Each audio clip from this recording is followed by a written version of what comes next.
जीवन असंच जगायचं असतं, थोडं दुःख थोडं सुख झेलायचं असतं, कळीसारखं सुंदर फुलात उमलायचं असतं. जीवन असंच जगायचं असतं, वाऱ्यासंगे भिरभिरायचं असतं, उन्हासंगे तळपायचं असतं, पावसासंगे बरसायचं असतं. जीवन असंच जगायचं असतं, अत्तरासंगे दरवळायचं असतं, भुंग्यासोबत गुणगुणायचं असतं. जीवन असंच जगायचं असतं, फुलपाखरासंगे फिरायचं असतं, सप्तरंगात डुबायचं असतं. जीवन असंच जगायचं असतं, भूतकाळासंगे आठवायचं असतं, वर्तमानासंगे खुलायचं असतं. जीवन असंच जगायचं असतं. मैत्रिणींनो, शुभ सायंकाळ म्हणेन. सायंकाळचे 6:30 वाजलेले होते, त्यावेळी मी दुकानातून घरी आलेली. शुभ संध्याकाळ सर्व ताईंना. आणि मी आज तुम्हाला माझं संध्याकाळचं रुटीन दाखवणार आहे. मी आलेले होते दुकानातून 6:30ला. 6:30 ते मी झोपूसपर्यंत माझं रुटीन दाखवणार आहे. चला तर व्हिडिओला सुरुवात करूया. आणि एक रेसिपी पण मी तुम्हाला दाखवणार आहे. वाजलेले आहेत, खूप टायमिंग झालेला आहे. चला. आणि आता मी तुम्हाला रेसिपी दाखवणार आहे. रेसिपीची आल्यापासून निवडसुद्धा आत्ताच केली मी. म्हणजे मेथी निवडली, तसेच मटार निवडले, कारण निवडीसुद्धा काही केलेली नव्हती. आणि आता आपण रेसिपीला सुरुवात करूया. सगळ्यात आधी मी मेथी निवडून धुवून चिरून घेतलेले आहे. आणि मटारसुद्धा मी स्वच्छ धुवून घेतलेले आहेत. आणि साय दाखवत होते मी, घरची साय आहे ती. घरचं दूध असतं ते तापवून त्याच्यावरची मी साय काढलेली आहे. म्हणजे मलाई आपण घरचीच वापरणार आहे. विकतची मलाई कसं कधी काढलेली असते काय कुणास ठाऊक, त्यामुळे आपण घरचीच. आणि खूप महाग पण असते विकतची मलाई, त्याच्यापेक्षा घरची आपण एक दिवसाची जरी तुम्ही काढला तरीसुद्धा खूप होते. खूप टेस्टी भाजी झालेली मैत्रिणींनो, एकदा नक्की ट्राय करून बघा. मटर मेथी मलाई रेसिपी आपण आज बघणार आहे. त्यानंतर वाटाणासुद्धा मी भाजून घेतला.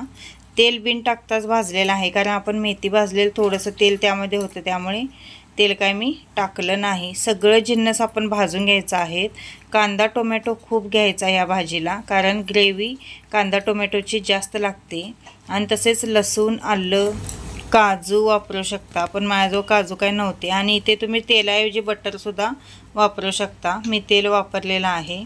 आता सगळं भाजून झालेलं आहे. आता कांदा आणि टोमॅटो मी चांगला भाजून घेणार. या भाजीमध्ये लसूण तुम्ही मोठा असा ठेचून घालू शकता, किंवा आता जे आपण तयार करणार आहे पेस्ट, वाटण तयार करणार आहे, त्यामध्ये तुम्ही घालून सुद्धा बारीक करू शकता. मी त्यामध्येच घालून बारीक केलेला आहे.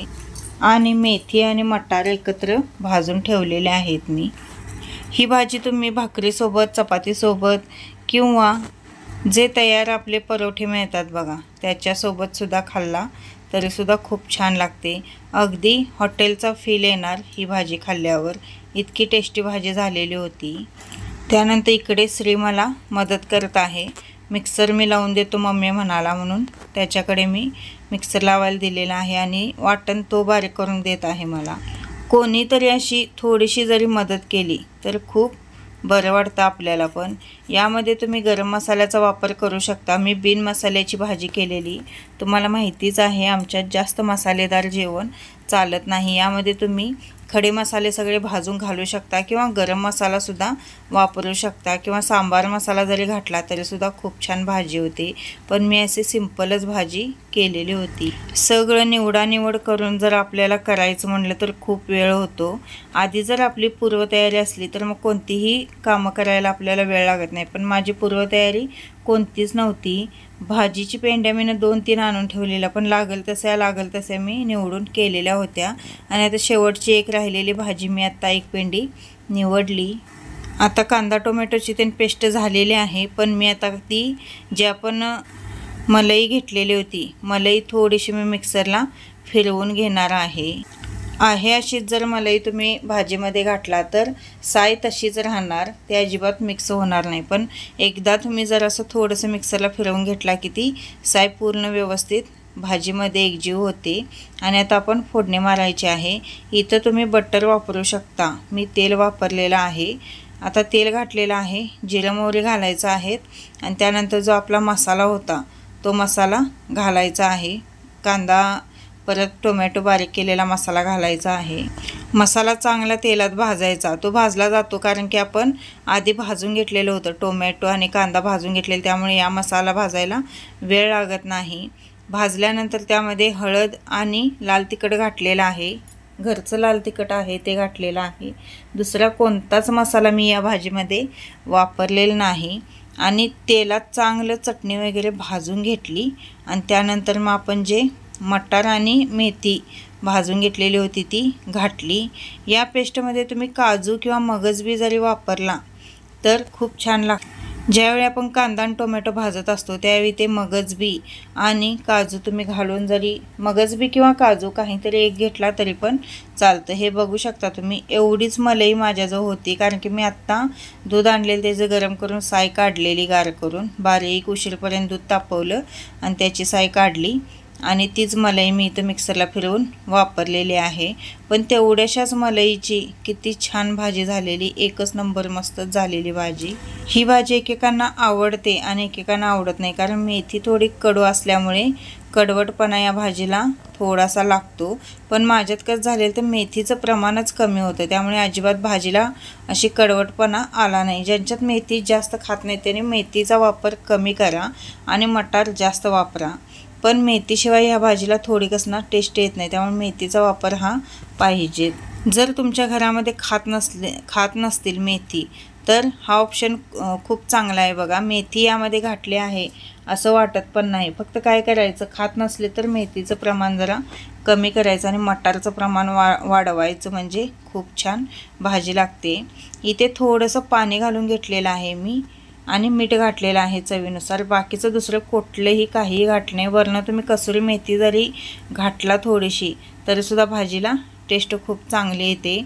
अजून माझा भात लावायचा आहे, पहिला भाजीच करून घेतली, आता भात लावणार, सकाळचा थोडा शिल्लक आहे तो काढून घेते आणि मग भात लावणार। आणि त्यानंतर मग मी बाजरीच्या भाकरी बनवलेल्या होत्या, कारण आमच्यात बाजरीच्या भाकरी यांना खूप आवडतात। मग कडक भाकरी केल्या आणि त्यांच्यापुरत्या 2 कडक केल्या आणि श्रील आणि मला अशा मऊ केल्या, त्यांना कडक भाकरी आवडते।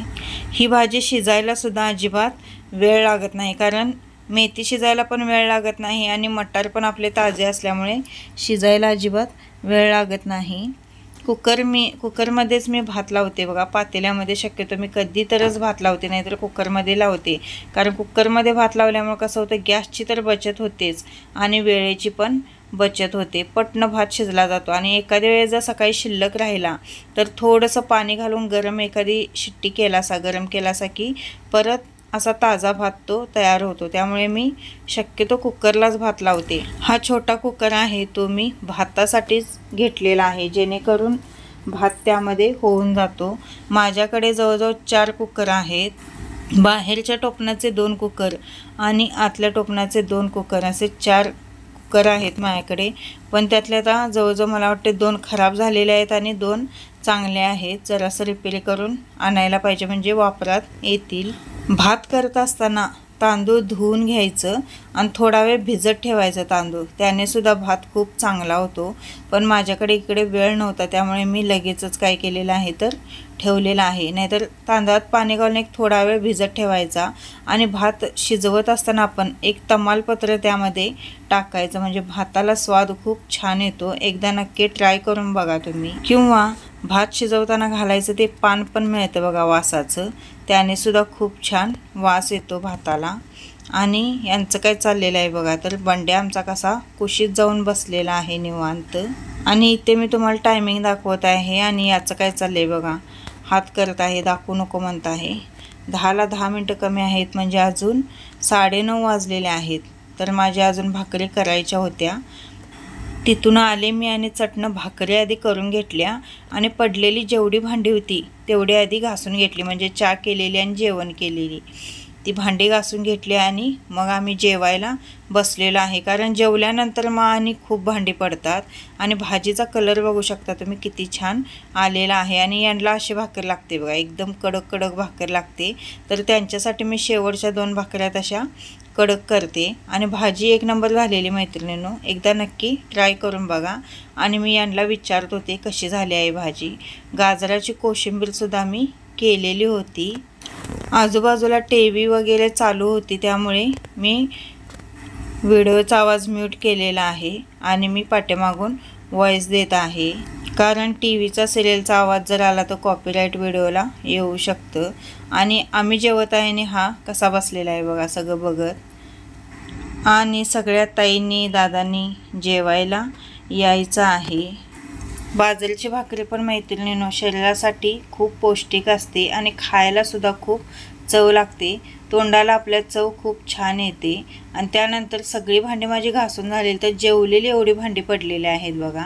भांडी तर किती पण घासा, अशी घासली की अशी पडतात. भांडी घासून घासून वैताग आलेला आहे. आता मगाशी घासलेली भांडी अजून म्हणजे डब मारायचे आहेत, तोपर्यंत एवढी भांडी आणि पडली. आधी सगळ्या भांड्यातलं मी खरकाटं काढून घेतलं. खरकट काढल्याशिवाय अजिबात भांडी कोणतीही घासायची नाही. कमी वेळेत कशी भांडी घासायची, कशी क्लीन करायची याच्यावर मी व्हिडिओ आधीच केलेला आहे बघा. त्यानुसार काय करायचं आहे तर खरकट आधी भांड्यातलं काढून घेऊन मगच भांडी घासायची आहेत. आता मी इथे काय म्हणजे क्रमवार भांडी घासली नाहीत, कारण माझी थोडीशीच भांडी होती, जास्त काय नव्हती, त्यामुळे येईल ते हाताला घासलेलं आहे. पण खरकट आधी सगळं काढून घेतलं आणि जे जेवण आपलं शिल्लक राहिलेलं असतं ते छोट्या छोट्या पातेल्यामध्ये काढून ठेवायचं आणि मोठी जी पातेली असतील ती घासायला घ्यायची, जेणेकरून आपल्या गॅस कट्ट्यावर पसारा होत नाही. आणि गॅस कट्टा पूर्ण क्लीन करूनच झोपायचा आहे, म्हणजे सकाळी आपल्याला गॅस कट्ट्याकडं आलं की अजिबात कंटाळवाणं वाटणार नाही. आणि उठल्या उठल्या मग त्या भांड्यात आणि त्या गॅस कट्टा पुसण्यात याच्यातच आपल्याला जावं लागतं. मग आंघोळ राहते आणि सगळंच राहतं, ते अजिबात बरं वाटत नाही. आत्ता सगळं स्वच्छ करून तुम्ही झोपला की मग सकाळी तुम्हाला डायरेक्ट कामाला लागायला सुरुवात होते. आणि जर असंच घाण ठेवला तर त्या खरकट्याच्या वासामुळे, तेलकट वासामुळे काय होतं तर झुरळं होतात, चिलटं होतात, तसेच उंदरं वगैरे पण बघा येतात वासामुळे, तेलकट वासामुळे. त्यामुळे अजिबात काही तेलकट ठेवायचं नाही. जर तुम्हाला भांडी घासायचा कंटाळा आला तर निदान भांड्यातलं खरकटं तर काय करायचं काढून धुवून वरचेवर अशी म्हणजे मोठी मोठी भांडी धुवून ठेवायची आहेत. आणि खरकटे एका पिशवीमध्ये गोळा करून आपलं जे डस्टबिन असतं त्यामध्ये टाकून ठेवायचं आहे. आता माझी भांडी घासून झालेली आहेत आणि गॅस कट्टा काय मी आज धुवून घेणार नाही, पुसूनच घेणार आहे, कारण एवढा काय माझा म्हणजे जास्त काय घाण झालेलं नाही, स्वच्छच आहे. सकाळी मी व्यवस्थित सगळं धुवून वगैरे गेलेले होते, त्यामुळे आता काय एवढं जास्त त्याला पुसावं वगैरे लागलं नाही. ओलं कापड केलं आणि पुसून घेतलं.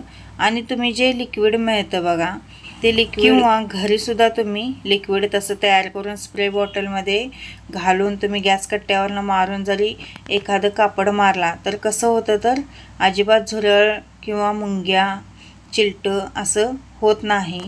आणि शक्यतो काय करायचं असतं संध्याकाळी झोपताना ज्यावेळी गॅस कट्टा आपण क्लीन करतो त्यावेळी कापूर असतो, भीमसेनी कापूर, तो हातामध्ये चुरगळायचा आणि गॅस कट्ट्याच्या सगळ्या म्हणजे कानाकोपऱ्यातनं असं टाकून द्यायचा. कापराच्या वासामुळे पण बघा किडं, मुंग्या वगैरे काहीही येत नाहीत. आता माझा गॅस कट्टा वगैरे धुवून झालेला आहे. बेसिनची चावी आणि बेसिनचं भांडं फक्त माझं धुवायचं राहिलेलं आहे, ते आता धुणार म्हणजे माझं काम झालं. एवढं सगळं आवरायला मैत्रिणींनो कमीत कमी 11 वाजतात. आणि सकाळच्या तयारी मी काहीच केलेलं नाही, लक्षात ठेवा, काहीच केलं नाही की सकाळी काय करायचं आणि काय नाही, अजिबात काय केलेलं नाही. सकाळचं सकाळी बघायला येते म्हणून ते ठेवलं. अजून व्हिडिओ मला सेव्ह करून, एडिट करून, सेव्ह करून सगळं करायला मला 12 वाजतात आणि 12 नंतर मग मला झोपावं लागतं. आणि अलीकडं कसं होत आहे तर मला बरोबर 3:30-4ला जागच येत आहे, अजिबात झोप लागत नाही. काय कुणास ठाऊक असं कोणाकोणाच्या बाबतीत होतं सांगा. मला अजिबात झोपच लागत नाही संध्याकाळची. आणि रात्री पडलं की झोप लागते, पण 3:30 ते 4 या वेळेत जाग येते, मग परत मला झोपच लागत नाही. आणि दुपारी आपोआप असे डोळे मिटायला लागतात, पण झोपायलाच मिळत नाही दुपारीसुद्धा, कारण दुपारची तर मी दुकानात असते, मग कसं झोपणार, तिथं काय झोपायला मिळत नाही. आणि संध्याकाळी आलं की कधी पडीन असं होतं, पण संध्याकाळी झोपायला लवकर मिळत नाही. याच्यावर उपाय काय करायचा असं असतं बघा मैत्रिणींनो माझं रोजचं रुटीन संध्याकाळचं. तुमचं कसं रुटीन असतं सांगा. आज तुम्हाला रुटीन दाखवायचं त्यामुळे मी लवकर आलेले होते, नाहीतर मला घरात यायला 8 वाजतात आणि 8च्या पुढं मग माझं सगळ्या कामांना श्री गणेशा चालू असतो. पण म्हणलं आज तुम्हाला मला संध्याकाळचं रुटीन माझं दाखवायचं होतं, त्यामुळे मी थोडी लवकर आलेली. आणि आपला गॅस कट्टा धुवून झाला की गॅसच्या बेसिनच्या वरची चावी असते ती, बेसिनचं भांडं, तसे त्याच्यात जाळ्या असतात त्या, तसे वायपरसुद्धा आपण स्वच्छ धुवून घ्यायचं रोजच्या रोज, म्हणजे घाण होत नाही. नाहीतर एकेकांचा वायपरसुद्धा असा काळवंडलेला असतो, तो अजिबात बघू वाटत नाही. आणि आतल्या जाळ्या पण व्यवस्थित तुम्ही क्लीन केला की कसं होतं तर त्या जाळ्यांचं सुद्धा आयुष्यमान वाढतं, त्यामुळे त्यासुद्धा क्लीन करायच्या. किती छान आपला गॅस कट्टा दिसत आहे बघा मैत्रिणींनो. अशा पद्धतीने आपण रोजच्या रोज डेली क्लीन करायचा आहे. सर्व ताईसनी दादासनी नमस्कार, शुभरात्र. सगळ्यांचं जेवण झालं का? तुमचं झालं काय? झाले. यांचं झाले, तुमचं झालं का जेवण? संध्याकाळी झोपत असताना मैत्रिणींनो गॅस शेगडीला सुद्धा आपल्या नमस्कार करून झोपायचं असतं, कारण आपला आत्मा किंवा आपलं पोट तिने शांत केलेलं असतं. आणि इकडं बघा झोपायची तयारी झालेली आहे. बरोबर या घड्याळामध्ये 11:45ला 5 मिनटं कमी आहे. तुमच्या लक्षात आलं असेल मैत्रिणींनो किती वाजतात रोज झोपायला मला, म्हणजे 11:15 वाजलेले आहेत. हेच टायमिंग रोजचं असतं. Good night.